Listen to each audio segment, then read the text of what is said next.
In January 2020, NCRB data was released, which highlighted the rising number of offences against minors since the year 2017. 32,608 cases were reported in 2017, while 39,827 cases were reported in the year 2018 under the Protection of Children from Sexual Offences Act (POCSO). The number kept rising in the year 2019 as well. It is high time that we raise our voices and question why, and question about what is going wrong and what needs to be changed in our society. So, for that, we have a very special guest who have been walking in the same sphere to discuss on the topic. So, stay tuned with us.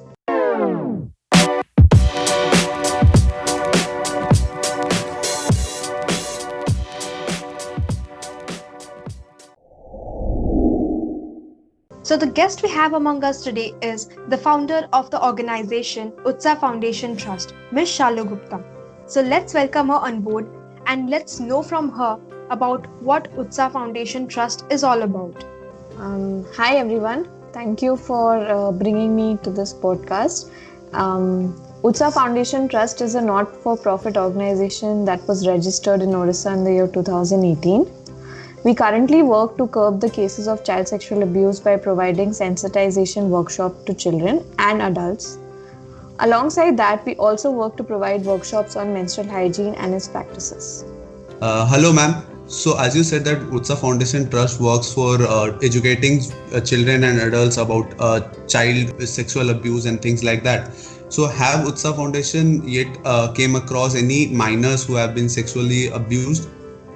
No, we haven't been able to personally deal with any cases in our ongoing workshops.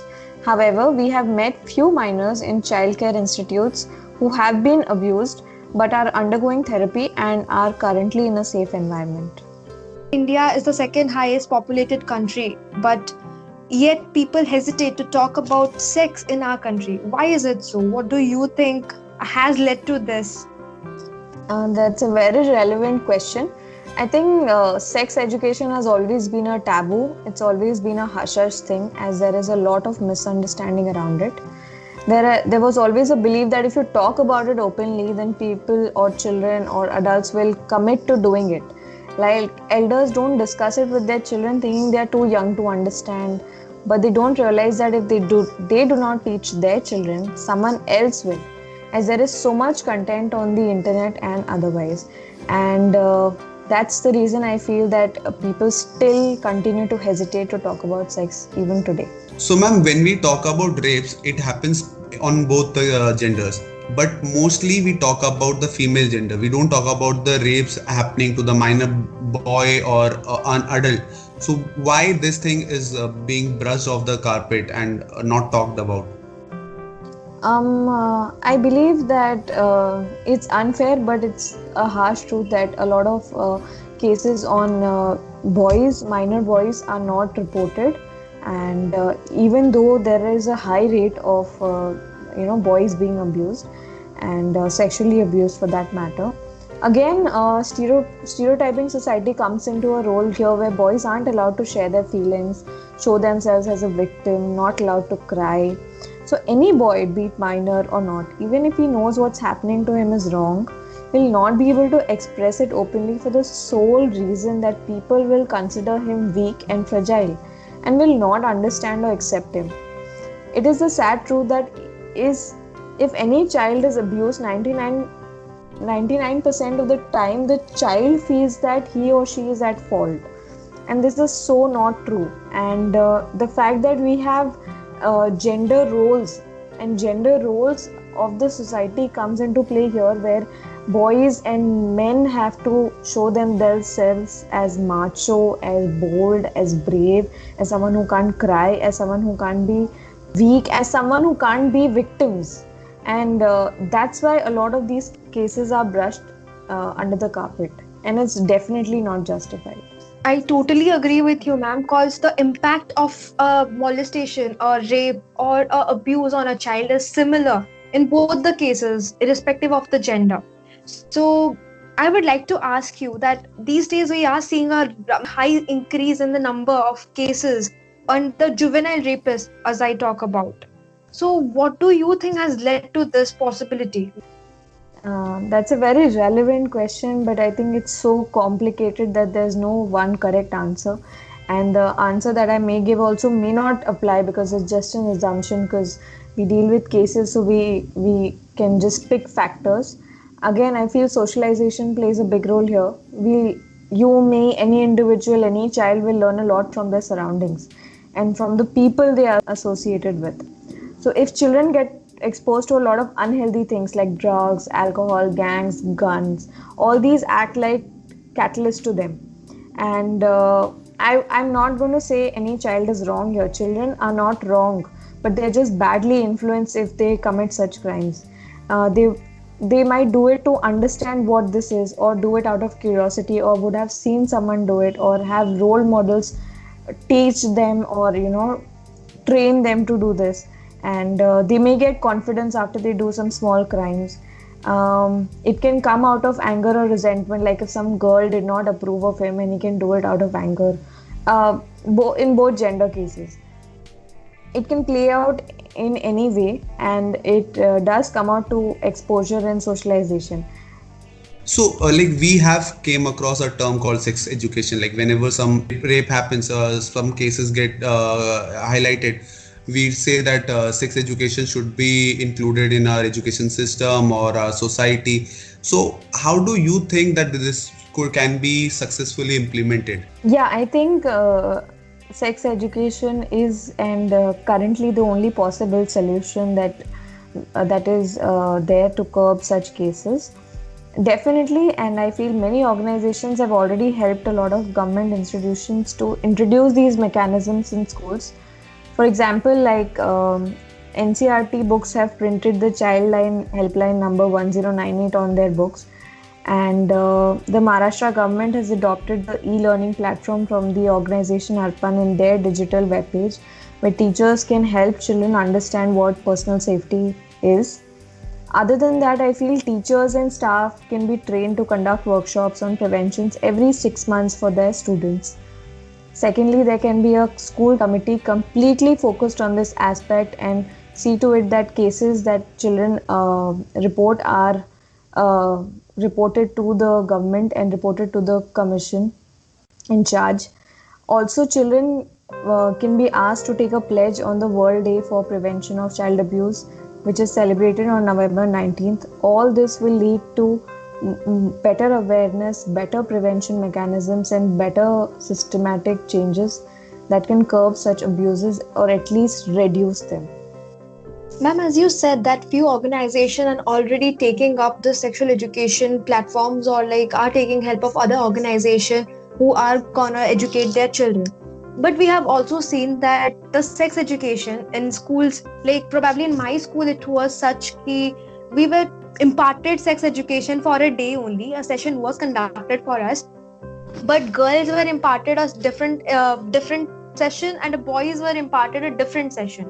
Isn't sex education the same for everyone? So why such thing? Like girls cannot talk about such things in front of boys, and like boys cannot talk about such things in front of girls. Kind of a discrimination, maybe. I totally agree with you. It's a little bizarre as to why this happens. Even when UTSA conducts workshops, we ensure that every child is in one room. We don't discriminate. We do form groups because of the number, because we want to cater to each child individually, and that's our criteria. Other than that, I feel, like I mentioned, there's a lot of taboo, and it's going to take time before these kind of things are accepted, because it still seems crazy to a lot of people that, how can boys and girls together sit and just openly discuss about sex, and how it can be normalized, and just not make it like a subject in biology, but more than that. And I think it's getting better. Like some schools may have separate workshops, but currently most schools do it together. They don't bifurcate based on gender. And I hope that changes actually. It's not a healthy mechanism. According to me, personally, I think so in sex education, the most important thing any kid should know is what consent is. So how can we make anybody understand like the right meaning of consent? So, consent is anything beyond intention. So, consent is basically any person. It doesn't have to be a child or an adult. Any human, any person, giving the other person the right to do something or not. That is it. It's as simple as that. And consent is very, very how do I say, faded in our society. Like if an X person wants consent from the Y person, they will force them and to say yes, and then that yes becomes the consent. But the force or the psychological torture behind that yes or that dominance is not approved of. I mean, it's not seen. So that is not consent. Consent is that voluntarily someone says yes to you. And I think it's very important to teach children what consent is from the age of 3 or 4. Like whenever they start understanding the world, it's very important. And to adults who still have consent issues, you need to understand the concept. Consent does not always have to be in the terms of any physical relationship or anything. Consent can be in a general boss-employee relationship or a teacher-student relationship, in anything. And that's it. I think consent has to be clear. It's a very faded definition in our society currently. So, ma'am, we have often noticed that after even being educated about a good touch, consent, bad touch, or all these concepts also, some children tend to misinterpret that. It's not very crystal clear. The concept itself is kind of a hazy, don't you think so? So, like, how do a child who is minutely a 3 or 4 year old is supposed to differentiate between those touches? Like, it's kind of, they might misinterpret as well. And we have often seen that children do misinterpret. So how can this be addressed? That's there. First of all, I think the term bad and good is removed because it's very confusing to children that what is good touch and what is bad. Like there is even a good touch can be a bad touch. So just to avoid the confusion, those terms are not used anymore. We use safe and unsafe touch because it is a little more clearer to children. What they can expect and what they can say yes to and what they can say no to. I feel as a system we are evolving. So a lot of times, a lot of organizations or any person who wants to teach their child, like any parent, so they whatever their knowledge of abuse and protection is, they impart it to their child. So sometimes child gets mixed information. So like if I go to a school and teach and the mother or the father has taught them something else and the teacher has taught them something else. So the child currently has 3 kinds of knowledge or 3 varieties of knowledge of the same topic. So that's where the misinterpretation happens. I think that can be curbed only if the entire system around the child comes together. So now if we have if all people around the child have the same kind of knowledge, so this misinterpretation can be curbed. Teachers, parents and the social workers or the NGOs impart the same kind of knowledge and share the same kind of knowledge with the child, so then these misinterpretations can be curbed. And it's actually a very realistic issue, but it's changing. Okay, so as you said that we should talk about like safe and unsafe touches. So I have read many articles regarding that child used to talk about it to their parents and they would go like, नहीं वो uncle ने ऐसा नहीं किया होगा, तूने गलत सोच लिया होगा, and then that uncle leads to like raping them or sexually abusing them. So what do you think like the importance of parent role is here? So I think a child spends around half the day with their parents. A child spends half their life with the parents or with the family. So it is very, very important that parents are educated, sensitized and brought into awareness that child sexual abuse or child abuse has increased rampantly. and it's not the job of the government or the NGOs just to take responsibility of the children, or even schools. They feel कि हाँ school में सीख लेंगे, but I feel parents have to come forward and learn, understand what this concept is, how they can prevent their child from the predators. And the fact that the example that you have given is very much relevant even today, though it has reduced. I think parents are bringing into awareness, and even in rural areas parents are have that knowledge, and they stop these acts once they are aware of it.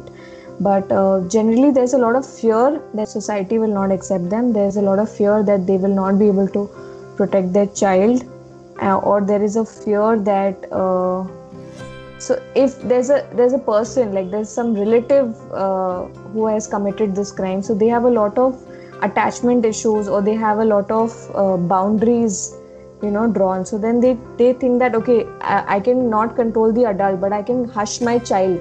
So they choose to hush their child instead, and that's what happens. And then you see a lot of adult survivors, because they have faced it as a child, but even as an adult they still remember it.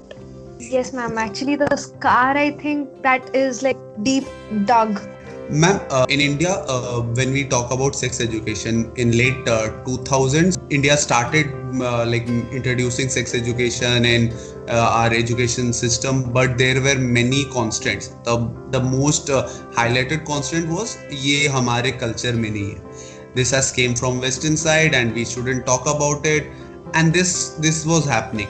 So what do you think? Like, how can we overcome this? I think as more and more people understand this concept and understand the adversity of it, it will change. So this is not just an information based level. This is a mindset based level issue.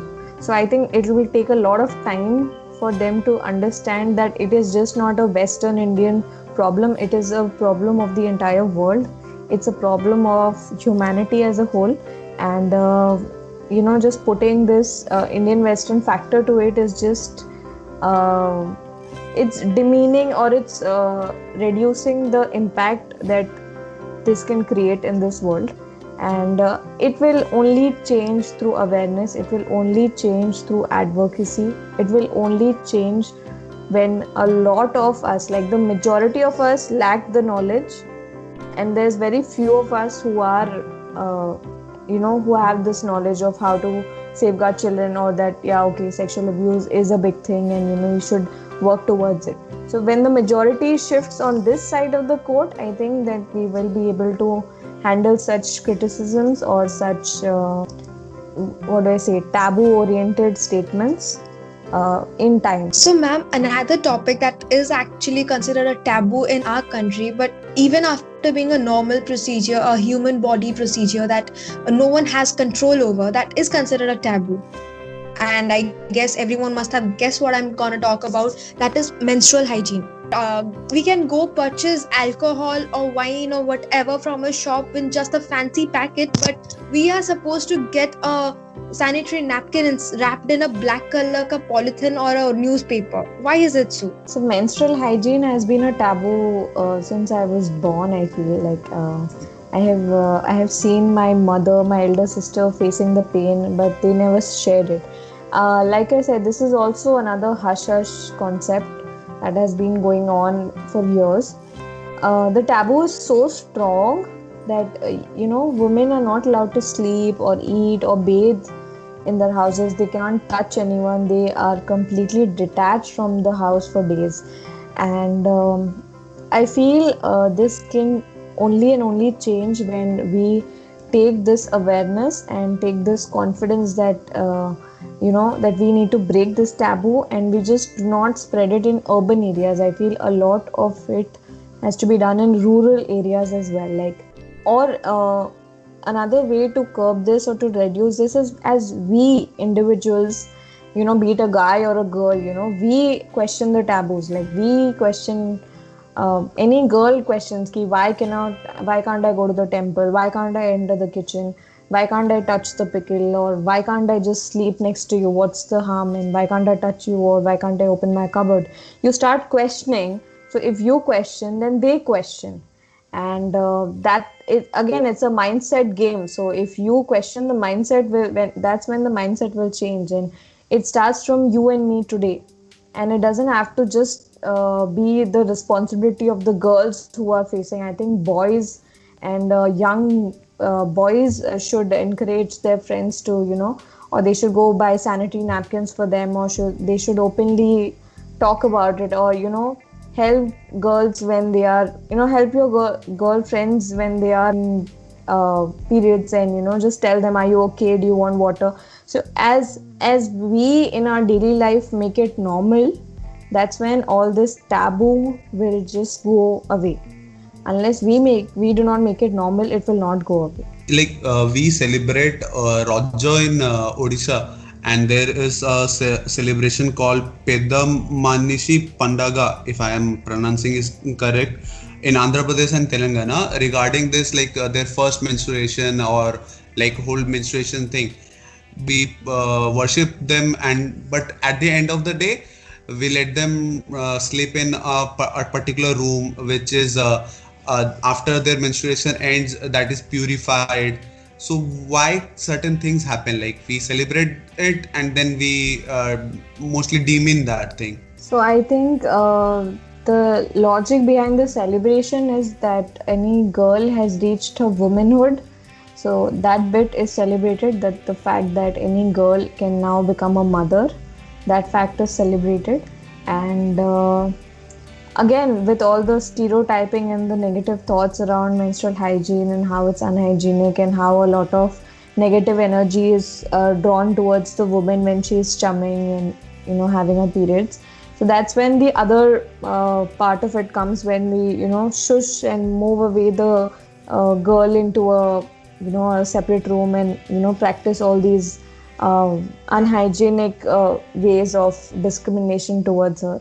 And so that's why it's a mixed concept, that you celebrate her once and then you don't celebrate her as well. It's reduced now, I feel. It's still existent, but it's reduced to a tremendous level. And it will take a lot of time to change, but it's changing for sure. That's there. Yeah, I agree that it's changing, but it's mostly in like our generation. We revolt and we ask them like, don't do this, like it doesn't harm anybody and things like that. But what about the generation above us? Like our mothers, like they don't go to the kitchen or they don't go to the puja room. Like things like that happen. Like anybody goes to buy a sanitary napkin, like my friend said, that is wrapped in a newspaper, then in a black polythene, and like things like that happen. So what can we do that to teach the adults? I think you should question the members of your family. You should question anybody who you see has a hinge of this taboo key. Why do you need the black polythene? You can just carry it. You carry tablets in your pocket, right? So a lot of questioning, a lot of consistent questioning will help them to understand that, okay, I can question this. This is not something that I have to do. So right now what happens with adults is that they have done it for years, right? So it has become like a subconscious ritual to follow. So they have stopped questioning it. They have accepted it and worked around it. So the duty of us, young generation, young people, is to question ourselves, question, are we adhering to these practices, help our friends understand and break this taboo. So if together we break this taboo and we question whatever our adults do, at least the next generation that we are catering to will not have to face so much difficulty in breaking the mindset there. Thank you so much, ma'am. Thank you so much for coming on us show and actually educating us about a lot of things that we thought that we didn't know or did exist but we didn't have any idea about. Ma'am, is there any governing body or a ruling body which we can address to? Like suppose we come across someone is being sexually abused. Maybe the person is directly not willing to come out of the closet or come across the topic or like address the topic in public. So is there any way that we can help the person, or like can we bring this thing into knowledge of some governing body which can actually help the person out? You can definitely reach out to us. Number one, you can definitely reach out to Child Helpline, that is 1098. You can reach out to the National Commission office. You can reach out to the NCPCR website. There is an organization called Arpan in Mumbai. They take in cases and they help you counsel the children as well. You can reach out to UNICEF as well. So there are a lot of platforms are there. But I think the quickest one is reaching out to the police or reaching out to the child helpline number. Like you asked that someone does not want to report it directly. I feel it's there's an online platform as well, NCPCR website. You can go and report that online, and then they will contact you, and then you can decide what kind of information or how much of information that you can give. But I just want to tell you guys that if you come across any child facing sexual abuse, or it is a mandatory that you have to report. If you do not report, you come under questionable authority as to why you did not report, and you also can be fined or questioned in court as well. So it is, if you or anybody listening to this podcast comes across any child being sexually abused, it is mandatory to report. So ma'am, do you have any sort of parting note for our listeners? Yeah, I would personally want to thank Podcast Karenge for giving Utsa Foundation Trust and this whole issue so much of highlight or a little bit of light in this world. And we hope to bring a lot of change in the coming time. And I just want to say that any young adult listening to this podcast, you guys are the change makers, and you guys are the flag bearers, and you need to bring in the change, and you need to ensure that if you question these taboos, that's when there will be a change in the mindset of the previous generation or the coming generation. And you are the bridge between these two generations. And lastly, I would want to open the opportunity to anybody listening to this podcast that we are looking for interns and volunteers. So if you are interested in this cause or interested in social work, you can definitely reach out to us and we will find you a place here. And thank you, Podcast Karenge, once again. So thank you so much, ma'am. It was a great pleasure on our part to have you with us. And I definitely feel that our listeners must have been benefited by listening to this podcast at least. And we will be listing out the links to reach out Utsa Foundation Trust in our description below. So anyone who want to intern or volunteer can definitely reach out to them. इसी के साथ आज का ये discussion हम यहीं समाप्त करते हैं. फिर मिलेंगे एक नए टॉपिक के साथ. तब तक के लिए go smack that like button, drop your comments, share this video and subscribe to our channel, and don't forget to press the bell icon. Thank you. Jai Hind.